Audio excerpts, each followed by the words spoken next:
11 ans, c'est le temps qu'il a fallu à Robert Glémaud pour créer des sismographes et capteurs infrasons avec sa société Sismowave lancée en 2014. En 2002, Robert Glémaud avait repris l'entreprise Prolan à Rospez. Il y découvre un sismographe destiné à être assemblé dans un ensemble mécanique. C'est là que l'idée commence à germer. Je me dis, mais s'ils savent faire des sismos, je peux les acheter parce que je peux pouvoir les vendre à des grands groupes, ils savent faire de la vraie mécanique. Et deux, à l'origine, j'ai l'idée de dire, mais je dois être capable de vendre directement ces sismos-là. À l'époque, on les faisait en sous-traitance pour le CEA. Et j'ai dès le départ envie de faire soit de les fabriquer moi-même, d'avoir un bureau d'études et les concevoir, soit d'avoir un transfert de licence du CEA. Et ça va mettre des années, mais je vais finir par le faire. La complexité technologique n'effraie pas ce mécanicien de précision. L'activité constitue un marché de niche très spécifique qui nécessite de travailler avec des scientifiques.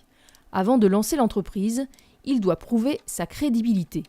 Il fallait crédibiliser notre démarche industrielle sur le marché, ce qu'on a fait pendant les premières années, pour donner confiance aux géophysiciens qui sont une petite centaine dans le monde dans le domaine de l'infrason, et participer à tous les salons, à tous les colloques, on les a tous faits quasiment depuis 4 ans.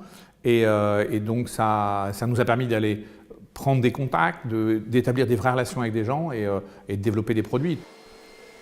Lorsque Sismowave est enfin lancé en 2014, l'activité prend très vite son essor.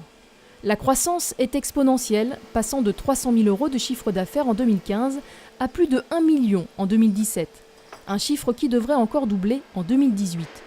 Le marché est à 99% international, les capteurs étant utilisés pour détecter tremblements de terre, tsunamis et autres éruptions volcaniques. Autour de lui, Robert Glémaud constitue une équipe solide d'une dizaine de personnes.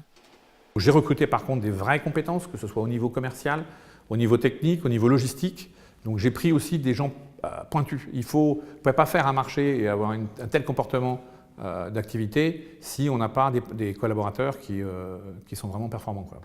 Des collaborateurs qui restent dans l'entreprise grâce notamment aux attraits du Trégor. On est dans des entreprises implantées dans un tissu local. Moi, je ne suis pas dans l'Agnon, je suis à Rospez.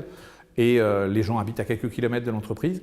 Donc ce sont des gens qui sont très stables. Les gens ici viennent, s'ils se plaisent, et généralement on a un beau pays, donc ils se plaisent plutôt, ils restent. Et à partir du moment où les gens restent, qu'il y a un faible turnover, on arrive à développer un niveau de compétence et de savoir-faire très élevé.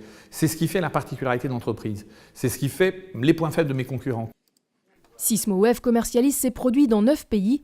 Son ambition est d'être présent sur une quinzaine d'entre eux. Objectif : multiplier par 5 son chiffre d'affaires d'ici à 5 ans.